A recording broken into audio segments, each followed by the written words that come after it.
a sharp mind, an iron man or iron woman, and a silken heart. I think this combination is perfect for politics. You need a certain degree of competence, yes, but I think the heart has to come first. It's empathy and not just eloquence that sells. When people feel that you understand them and you speak directly to their heart, right?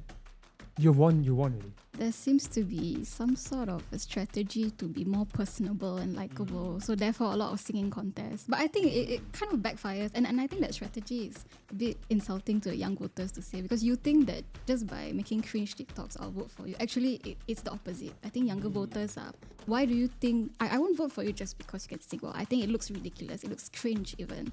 If you're not able to get influence, nobody will listen to you. So you need that hook, right, to get people to want to listen to you, and so you can make a difference. This is not a case where people are rational, right? It's like you're saying that, you should go and research the candidate, research the party, make the best decision. The party and the candidate has to communicate their value to the people, and it's up to them to do that. Having a credible opposition goes beyond the credentials. Even as we mature as a population, we talk about maturity as, we want our politicians to be leveled up. But what does it mean for us to be a mature or maturing population and voters? For me, that means looking beyond the credentials. Looking at things like character, values, compassion, and importantly, I think in today's world, courage.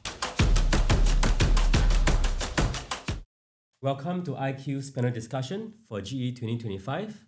My name is Ian, IQ's deputy editor, and today I'm very privileged to be joined by three wonderful, younger, and passionate panelists. I'll do a quick introduction. First, I have Kevin, founder of Radical Kindness with me.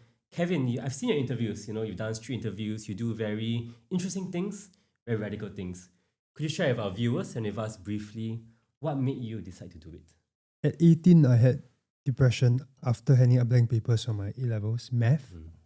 I was sold the idea and narrative that good grades, good job, good future. Singaporean dream, classic. And I was a perfect privileged kid, and I recognized my privilege. I don't tell you a sob story.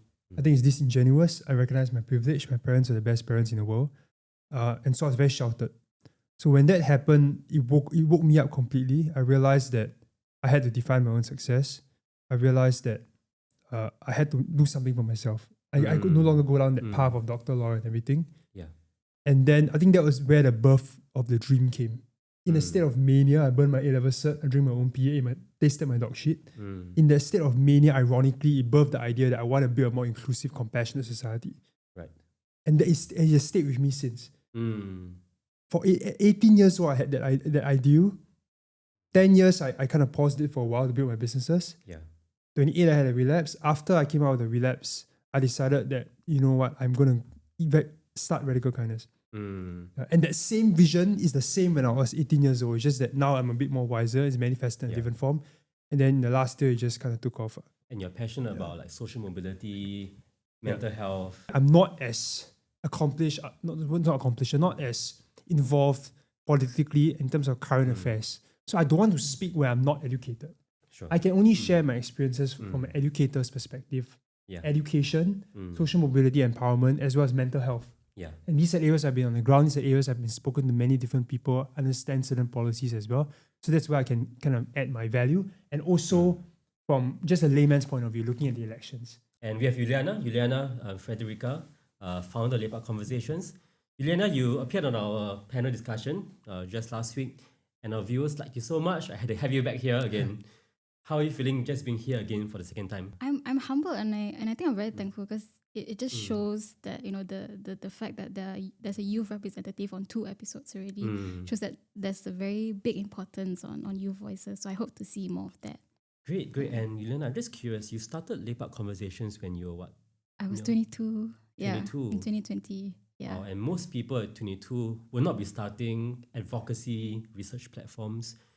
Could you share with us why? Why did you do it? I think since Kevin gave a bit of background, I think I was also a good student to say. Yeah. And I went through life quite easily, but it was only when I entered the workplace that I realized my minority identity became the most obvious thing about me.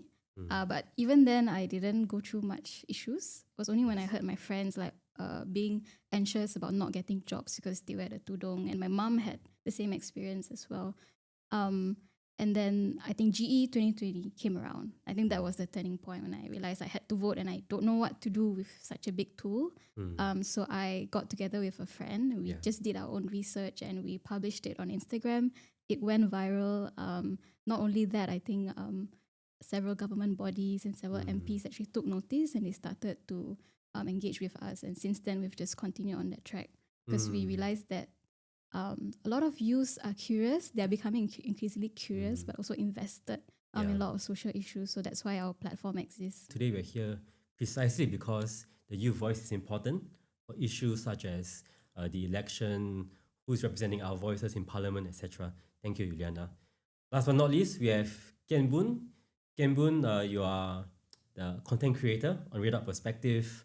You post videos on current affairs, politics. You did your master's in SMU Finance, bachelor's SMU Finance. You spent many years, 10 years, in the oil and gas industry. So what made you give up that and do Red Up Perspective full time? Actually, unlike the people at this table, right, I don't really have a noble cause that I'm pursuing. So for me, it's a bit like Juliana, right? I was like thinking like elections is coming up, and I'm like, I don't really have a view at all. It's because for most of my life, right, I'm apathetic. I don't really know what the policies are or what politics is about. I kind of just voted a certain party just because of arbitrary reasons. Then when I left my job sometime last year, I was thinking to myself, okay, I want to do something different, right? So I realized that when I was working, I used to always have coffee chats with my colleagues almost every day. And we'll talk about current affairs, we'll talk about politics, we'll talk about all sorts of things under the sun. And we do that for free, right? Because we just talk, right? So then we were thinking, okay, now that I have a lot more time on my hand, could I create some value of that? So I decided that I'll just do the same thing, except I'll do it on YouTube. And then when I started doing it, it was like there was no traction. Nobody really cared about what I had to say. Then when I started talking a bit more about politics, then it turns out that there are some people who are interested in that. So I just kept doing that. And then for the past 2 months, we just started growing. And the way I sort of think about this is that my role, right, as a host of a channel is that I want to curate the topic of the day. So I give my sort of initial impressions on something that's happened in the news, politically speaking. And then you see that people are very passionate about the topic and they start chiming in. Then you have this lively community that comes together every day at 6 a.m. onwards, right? And you just talk it out. And then sometimes things get very heated. But at the end of the day, right, then you kind of moderate it back to the basis and make sure everybody has their views heard, and you go from there. I've seen your channel. You do have a following and read about politics. So do you plan to run the politics or enter politics anytime soon? I don't have the heart for it. And not enough good looks and charm for that. I don't think. It's interesting that you mentioned that first. Do you mind me just chiming in, right? Please. The looks and the charm, because I get that sells, right? Charisma sells in any context. I would want action and better policies, not good looks. Let's just imagine that charisma, not just the ability to rally a crowd, but also to execute. I'm curious why you mentioned that as the first. This came to mind, right? Because I had a conversation with one of my friends yesterday, and I asked her, "How are you going to vote?" And she said, "Like, I don't know. I'm just going to vote PAP or maybe." I said, "Oh, okay. Any other criteria? Then she said, see who's better looking, lor." Then I was like, okay. I was like shocked. Then she went on to kind of talk more about it. She said like, well, if the person is good looking, it looks like they have their life in order. And they seem to be able to be a leader. So I'll vote for them just because. I was shocked. I was just like, that was like me maybe like 2 months before. Wow. So and I thought that I think there will be a sizable number of Singaporeans that will be voting arbitrarily like this. It scares me, but I don't think that's too far from reality. Is it more than just looks and charm? More than just the party that you belong to? We'll talk about that in a while. But for now, let's get straight into it. Nomination day just passed. Yesterday, lots of buzz on the ground in the news. Things like the walkover in Marine Parade, Braddell Heights GRC, the contest that's shaping up in Punggol GRC, and of course, the four-cornered fight, the four-way fight in Tampines. Maybe just to get from each of you, what are your quick thoughts, observations?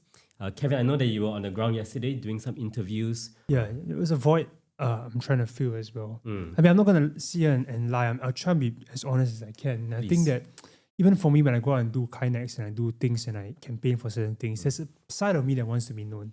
I think there's a side of me that's a bit egotistical, that wants to be influential. I've always had that from young. My first dream is to run the Olympic Stadium. But I try and balance, to me at least, maybe it's a justification, but I try and balance it as 30% narcissism and 70% altruism. I like to see things on both sides. Yeah. And as long as that balance to me is like less of myself, a bit more of other people, I'm okay. And so to answer your question, right, the reason why I'm also covering politics and covering current affairs because I always wanted influence. And I feel like my influence is limited if I'm just speaking to my friends and family. Yeah. That's why I started a media channel. And that's why I also considered running. Mm. To even as a in Mountbatten SMC just to Right, raise okay. awareness. I don't expect to win, but I thought, hey, I was sitting down in my room. I was like, how do I make young people interested in politics? I decided not to do that. In fact, go in from a more of a reporter's angle, a curator's angle, Okay. and just observe things on the ground. But it's because I cannot take it. Like I just cannot sit at home. Yeah. I cannot sit at home. I have to be involved in some way. Yeah. And it was fascinating. It's a different perspective that I on the ground. Yeah. So what's one thing that you observed yesterday, having some of the action on the ground? I think the PAP, the flags were there. I didn't expect, and a lot of them were a bit older in age, very few younger supporters. Okay. I observed maybe it's a confirmation bias, but I do feel that maybe because I'm wearing black or whatever, or maybe because they recognize me as anti-establishment because of the way I do things, a bit less friendly towards me. I don't know, just a vibe. Just a vibe. Okay. But there's one guy, one PAP supporter that I met in a mosque.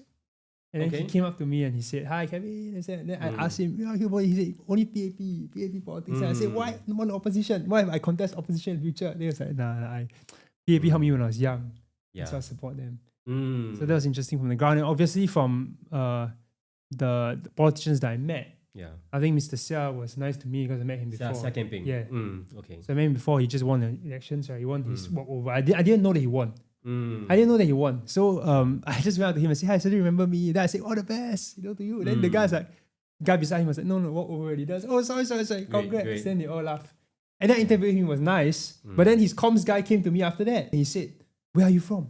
And he didn't say it in a very nice way, He said in a very aggressive, kind of like confrontational way. Body language as well. I said, "I'm from Bedok," because that's my go-to answer. And then I said, why does it matter? And then he said, I need to ensure that things is put out properly, that he doesn't be painted in a different context. Actually, I think that's a good point though. I think the whole idea of how do you manage the messaging to the people, I think that's evolved over time. I mean, just my impression when I was younger, right? The way that the PAP, for example, the way they will communicate it would be a bit more top-down almost. And it's more curated and the messages are clearer, I think.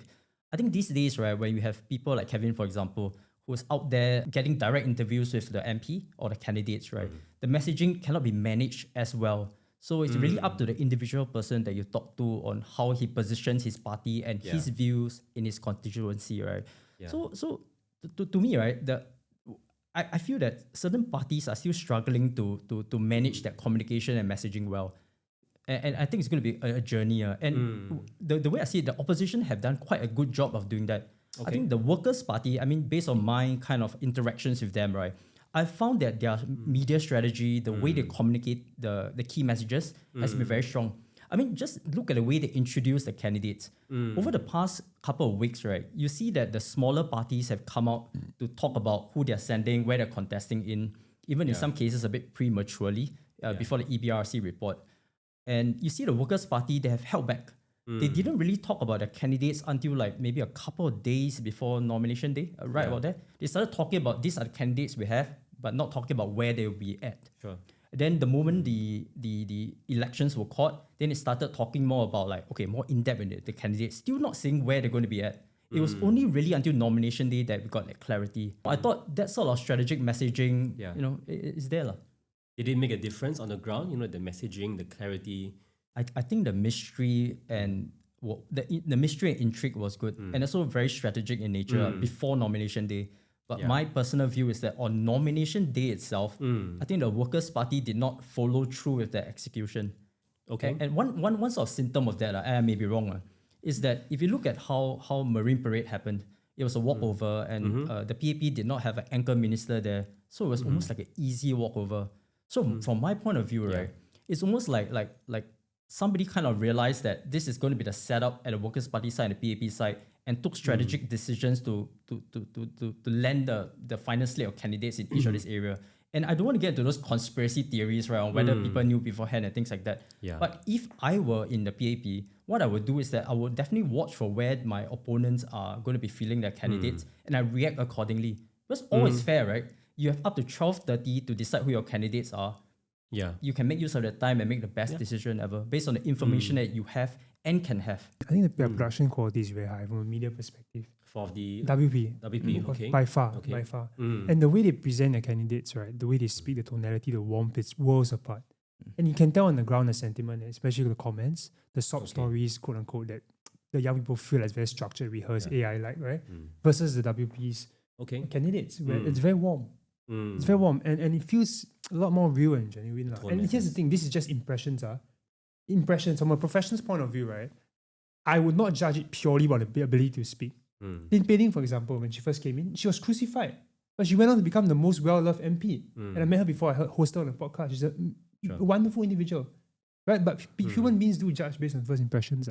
Yeah, actually that's very true. The first impressions matter. I always say that politics is a matter of substance and theatrics, right? If you cannot make that first right impression, you may not get the voters. Because some people are making decisions that may be a bit more arbitrary. Like for example, if I look at like my comment section, for example, they will say things like, who had the best speech on nomination day? Yeah, which is crazy. Yeah, to me it's a bit crazy, but people do make those decisions, right? It's almost as though like if you're, it's a bit like what Kevin said. If you're not able to get influence, nobody will listen to you. So you need that hook, right, to get people to want to listen to you, and so you can make a difference. So to me, the speech at the nomination day is a bit like that.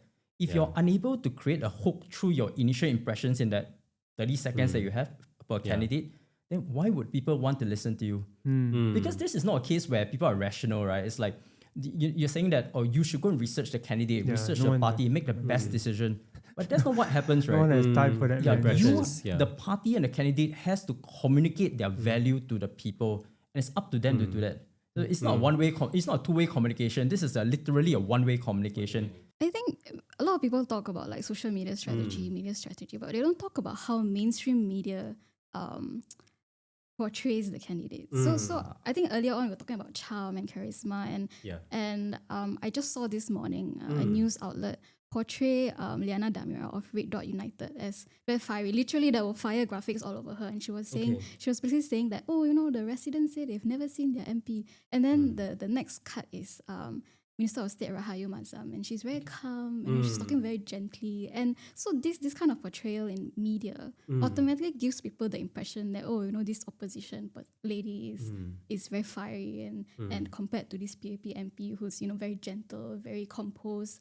So that kind of framing is very dangerous for someone who's not able to pick up, you know, the nuances. Like, yes, you know, I think the party can have as best of a strategy as possible, but it's on mainstream media as well to be fair in portraying, and I don't know why I do put it on the mainstream media to ask better questions. I don't know why they have been asking Minister, do you watch Korean drama?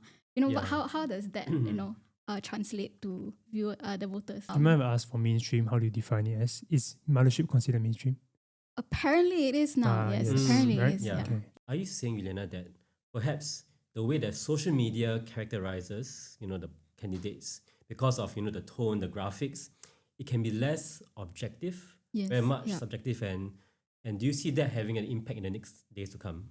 I would say social media strategy is very important, and it could be that the swing voters who are you know not very invested, it could be that the content that they see about GE is mostly on social media. They probably not tuning into the news. They're probably not reading the manifestos, so they could be making their judgments basically on solely based on social media. So it's a bit of an unfair advantage for PAP, for example, who typically you know the mainstream media would portray in a much better light, and there is a certain type of casting. And I think when we talk about charm again, people say like, oh, Alex is from Workers' Party, very pretty, you know. But then again, when it comes to Liana Damira, people were saying, oh, she looks like a makcik, she looks like a nasi lemak seller. So there's this kind of character assassination that happens just based on appearance. Whereas I think Liana Damira is very capable. You know, she wrote a book about homelessness, and so she has that story of coming from homelessness and is now contesting. But people overlook that simply based on appearance. Actually, this is a great segue into what we're going to talk about, I think, next, because now, you know, the nomination day has passed. What matters is what happens in the next 8 to 9 days, right? So, I mean, clearly, you guys are in a younger voter demographic. Let's talk about this. What do you think will make the difference to voters in the next 9 days? Is it just the looks, the charm, the stories, the substance, or is it a combination? Is it something more than that? I spoke about this in one of my podcasts. I think given the type of demographics that we have now and how people consume content, Yeah. like for example, there's a preference for short form over long form just because of the attention span, as an idea. So to me, right, elections have become a lot about moments of differentiation. It's almost as though if you're unable to see the difference between the candidates from both parties, and this is more pronounced probably in the SMCs, where it's a one-to-one fight, right? Then people look for that differentiation. And in my mind, I think of a couple of moments like that. Like, for example, that the whole term PAP Light was brought up in GE 2020 during a debate between a couple of parties. But the main characters there are Minister Vivian Balakrishnan and Mr. James Lim from the Workers' Party. So during that time, the term PAP Light was leveled on the Workers' Party. To basically, it's a slight on the party, right? They're trying to say that they're just like PAP, just a little bit different, leaning to the left. But what actually happened was that I thought, right, is that it actually made the Workers' Party and the PAP analogous. It's almost as though it's not PAP light as in lousier. Yeah. It's PAP light as in the same. So the Workers' Party went from being like the underdog, where they need to show significant amount of value in order to displace the incumbent, to a point where they just need to show they are better, just slightly better, and people will vote for them. So that moment of differentiation, I thought, right, was a key one that happened in the last election. So it backfired on them, you feel? It kind of backfired on them. So in my mind, right, in this election, right, in places where you're unable to find differentiation between candidates, I think those moments will be very important. What is a good differentiator for young voters or swing voters this time around? What would be a good differentiator? In the ideal world, right, it will be about ideas, it will be about the manifesto, and issues, right? But in reality, I think it will really be the drama of it, right? Like drama. Yeah, it's almost as though it's like a popularity contest. When let's say the Minister Vivian Balakrishnan and Mr. James Lim incident happened over again, it will come down to who looks like they did better in the debate. It wouldn't even be like about who actually made more sense. And I think that's very unfortunate. So the optics and impressions matters. So substance, maybe as a baseline, the ideas, but beyond that, what is the impression that voters get that will make a difference? I think substance keeps you there, but style gets you in. Yeah. And it's the same for anything in life, frankly speaking. Okay. And I've come to realize that as well. And, be realistic about it, not idealistic. Because I'm a very idealistic person, as you can tell, right? But I'm also grounded in reality, and I'm very, I operate a lot in reality as well. For example, I think people are not loyal to you. No one's loyal to you. They're loyal to their need of you. And the need is gone, they vanish. And it might seem like it's a very sad thing to say, but it keeps me very grounded and not idealistic to the point where I'm disappointed at certain things when I realize, no, it can happen. Voters, swing voters, young voters are both idealistic in terms of, wanting people with, the policies, the values, the ideals, but also realistic, right? Realistic. And it's kind of a combination of the two. I'll say more idealistic and realistic. But once, for example, Rasha Khan, for example, right? A lot of people got behind her. A lot of people, because she's the first brown candidate and things like that. And she's very young at the time, right? So a lot of people even social media influencers got behind her. Yeah. But then when she did all that hoo-ha, all of them said that, no, I'm sorry, like this will not do. You need style to get in and substance to keep your place there. I think building on that, there seems to be some sort of a strategy to be more personable and likable. So therefore, a lot of singing contests. But I think it kind of backfires. And I think that strategy is a bit insulting to young voters to say, because you think that just by making cringe TikToks, I'll vote for you. Actually, it's the opposite. I think younger voters are, why do you think, I won't vote for you just because you can sing well. I think it looks ridiculous. It looks cringe even. So there needs to be a balance of, I think, relatability, personality, but also competence. But I think maybe my other opinion is that what's needed is actually more education on why voting is important, right? Precisely, that's why we're still discussing actually why it's important. And we still have people who say CHAP is important. But I think when polling day was announced, a lot of my friends were saying, oh no, I have travel plans, right? And so therefore I don't know if I can vote. And some of my friends are so dedicated. They'll be like, I'm landing at 7 p.m. I'm going to take the taxi, I'm going to vote. Whereas others can be like, oh, I'm going on holiday. Okay, then I don't need to vote. Maybe because they don't understand the importance of their vote. And I mean, regardless of whether you're traveling or not, I think there are a lot of youths who maybe don't understand why it's important to vote, and therefore they're going to vote. Maybe because they don't think either party or either candidate is worthy of their vote. but that void says something as much as a vote for either party. So I think actually what is needed is more education on why voting is important. Currently, there seems to be a lack of awareness of the importance of voting, why voting matters, and more can be done by the media and, of course, the parties to raise their awareness. I think that is a shift from GE 2020 to GE 2025. Youths are getting more interested, but I do think it's a small segment still. Okay, I mean, Okay, still speaking about your friend, I do think it's still a large segment. the cringe TikTok videos just around the table. Does that have an impact on young voters? Oh, for sure. Like the baby face one, for example, she was crucified on social media, right? At least on TikTok. Okay. Because people saw through it's like so. And see, I don't make judgment first character. I never do, by the way. Because I'm, for one, at mercy of character assassinations a lot because I do a lot of radical things. And unless you know me in person, you cannot give a definitive judgment on people's character. In fact, I will never give a definitive judgment on people's character if I've not worked with them. But unfortunately, people do judge based on one. And I don't think they will vote for you if you give a sob story that feels very forced. And the judgment goes either way, right? Either for or against you, depending on what's put out there. Okay. Kian Boon. I think it's a big factor. I think first impressions matter a lot. And I give you an example that I personally went through. So I looked at a candidate. I thought that she was not very credible. I didn't think she was good, just based on first impression. So I went to a party's manifesto. I read it. Yeah. And I realized how difficult it is. Because manifestos, like let's say the PSP's manifesto, the Progress Singapore Party, is 78 pages. Who is going to read 78 pages? Even if you're truly interested, like someone like me who deals with it day in, day out, and I'm struggling to understand. So I'm just reading the headlines and trying to pick out whatever the ideas are, and it's difficult. So to expect a average voter to want to invest time to do that, I think it's incredibly hard. So it's almost as though if you want to reach out and communicate to these voters and resonate with them, you got to pick your top 3 ideas and then hammer away those 3 ideas. But as I see now, right, I don't really see that happening a lot. Like I cannot name you like the big 3 ideas of any of the parties at the moment. Everybody's throwing out the laundry list.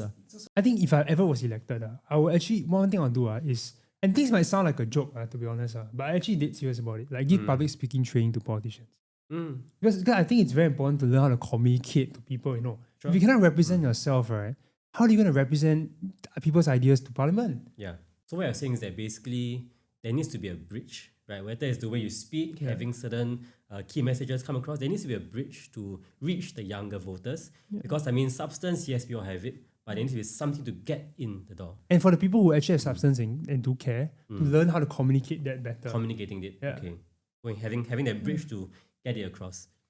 Does it have an impact on people that you talk to, that you work with, Juliana? Because the campaigning period is so short, it's just 9 days. I think every single video that comes out now will form an impression, will leave an impact. I think something that I'm keeping an eye out particularly for is the Tampines GRC, and particularly because there has been a framing of it being, a fight between for Malay voters. Because Minister Masagos is there and Faisal is there. But I don't agree with that framing. Yes, it is a point to look out for because 25% of voters in Tampines are Malays, but 75%. What about the other 75% voters? Right? They're not Malays. What can we move the conversation perhaps to the competence of the candidates rather than just using their identity to pit them against each other? Great point, interesting point, because I think especially today, we have many issues around us.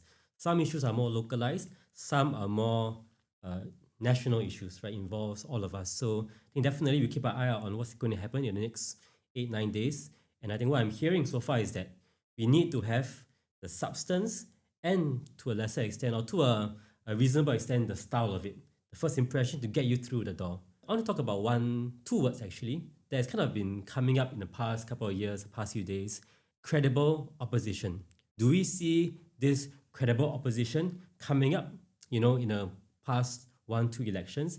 And maybe if we take a step back, how do we actually define what it means to be a credible opposition? The first thing that comes to mind, right, is that we have 10 opposition that elected into parliament from the Workers' Party, and we have 2 NCMP from Progress Singapore Party, so 12 total, right? In the past, right, back in the days, right, we have, let's say 2, Mr. Cham Si Tong and JBJ, for example. I felt that, right, in the past, the voice of the opposition seems to be a lot stronger than it is today. And I always wonder why. Is it because the Workers' Party and PAP are largely aligned on the issues and they deviate on some of the smaller ones, some of them, and that's why the conversations are not as loud today? Sure. As opposed to in the past where there are fundamental differences between the opposition or alternative voices and the PAP. That's something I keep thinking about, and I don't have an answer for this. When we think of credible oppositions, immediately those names come out, right? Dr. Chi, Tan Cheng Bock, Dr. Paul Tambaya. Yeah. And I wonder for newer opposition candidates what it means to be credible, because right now it seems credible opposition means you're someone who has been in the party for long enough, who has walked the ground long enough. So what does that mean for newer candidates? I'm not so sure, but I do think being relatable seems to be very important, especially for opposition candidates. And I think that does seem to be what has worked for Workers' Party. You know, the candidates that they feel, and even the way they frame them.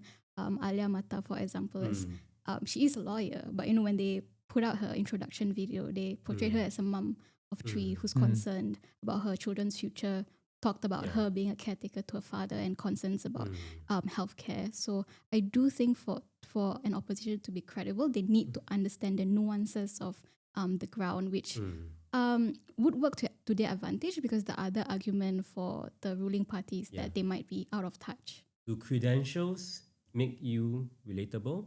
Does it make a difference? You know what I mean? We talk about, there was an article recently about how there's star catchers in the opposition, right?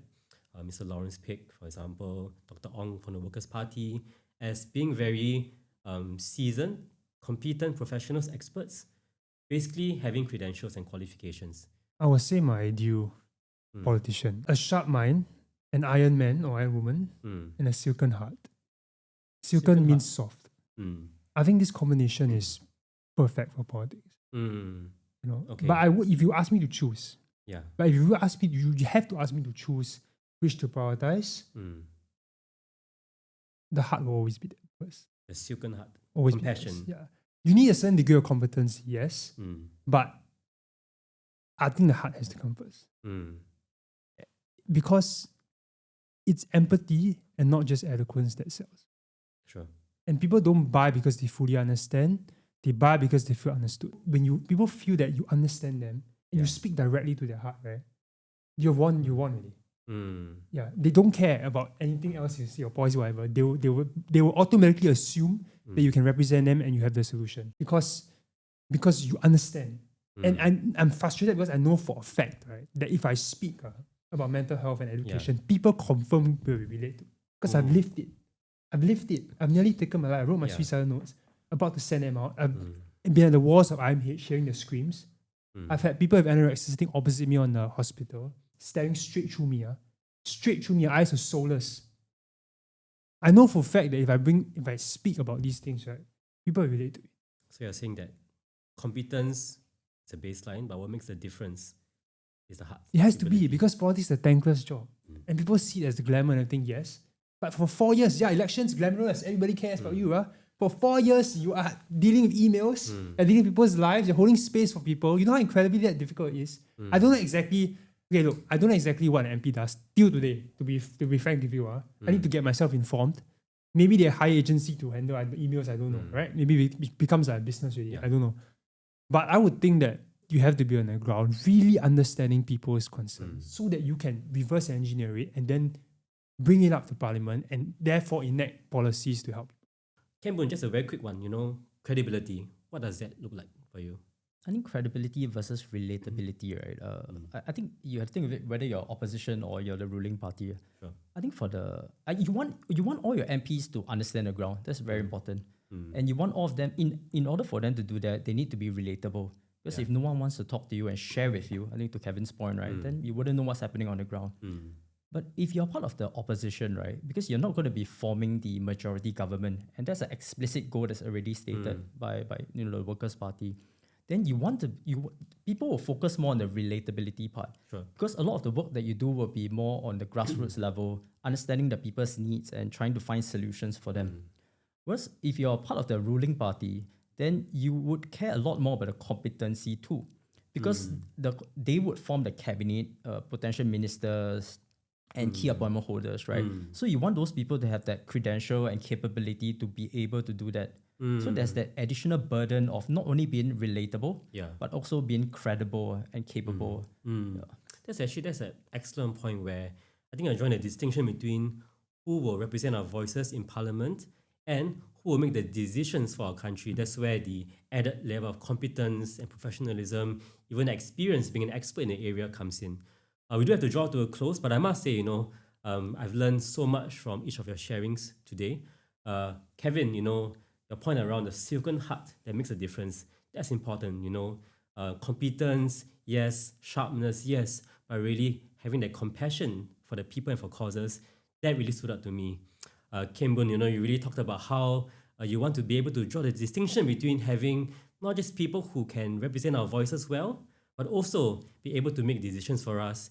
And I love how you actually are able to distinguish, the nuance between what it means to be a relatable candidate as an opposition versus credible, be it opposition or alternative party, alternative candidate, or the ruling party. And Juliana, your point around we need to be informed. Young voters don't just want the cringe TikToks, they don't just want the videos or stories, but they want to be able to know why actually should I vote, why does it matter? And I think that's where a lot of education needs to be done, not just by the political parties, but also by the media and also by youth like yourself who care enough to have your views shared. Having a credible opposition goes beyond the credentials.